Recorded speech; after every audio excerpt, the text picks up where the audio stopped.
What have you noticed about Miami and film study? You say it one time? What have you noticed about Miami and film study? They're a very, very physical team. They have a lot of speed. They're very disciplined. They have a lot of boys who you can tell they love football there. They train hard. They practice hard. They watch film just as hard too. So, we're really gonna have to be on our A game, play our best football, not beat ourselves to get after them. MJ, after the Duke game, you were talking about how during the bye week you'd come in, you'd stay till midnight, you'd watch as much film, practice as much as you need to get better. Yes, Just what was the response from your teammates to that, and what was that extra work like during the bye week? Yeah, the extra work was hard. Like, we were there.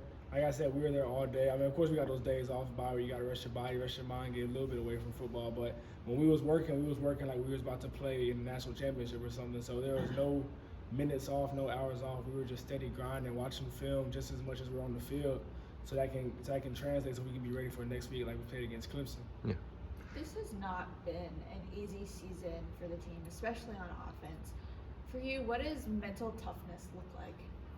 Mental toughness is everything in football. I mean, people talk about physical toughness, but if you don't got mental toughness, then you might as well not even be in this sport, because once you break down mentally, it's over for you. So, like, just us staying together as a team is what really builds our mental confidence and mental toughness, knowing that it only matters about us inside this room and not anybody else, not what their opinions say about us. So, some people's opinions we might not like, but it doesn't matter to us. We got to stay true to ourselves and keep fighting day by day.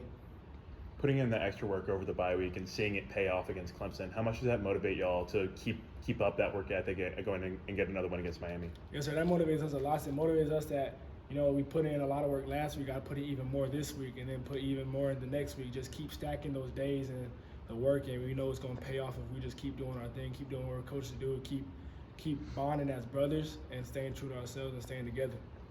Primetime Saturday night in Carter Finley. It's pretty excited about that too, I imagine. Yes, sir. Really excited about it. Always excited to play at night in the Carter Finley. It gets lit over there, so always ready for that one.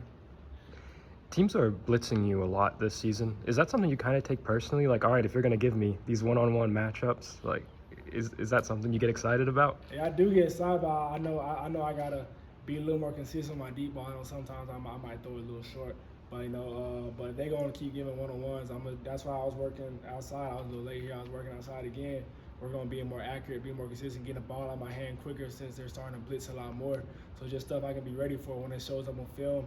I see it on the field. It relates to the game. I'm just ready for it. Definitely. As a quarterback, and I don't know if you ever do this, but Ruben Bain, who's number 44, is very consistent about putting pressure. Do you kind of are cognizant of when you go to the line of scrimmage where a defensive end is or a certain player is, just because they're known?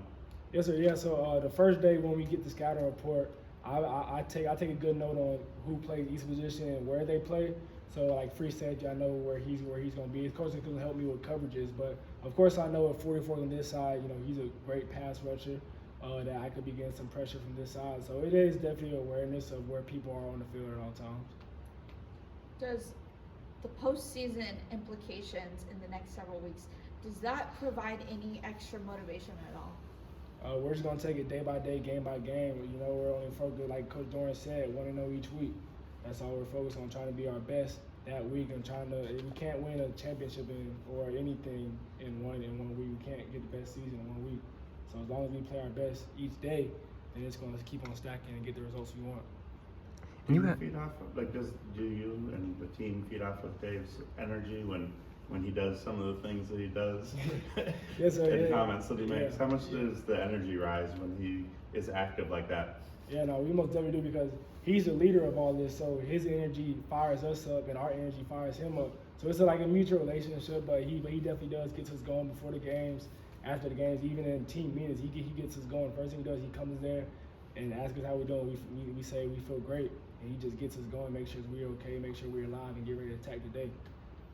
You had 2 completions to Keon against Clemson. It felt like both of them were in huge moments. Yeah. What is it about Keon that makes you look for him in those third and long important downs? Yeah, you can always trust Keon to be in the spot where he's supposed to be. You can always trust him to make the play when he's supposed to make it. So like me just knowing on that play, I think it was third and 9, I want to say, where we were backed up a little bit.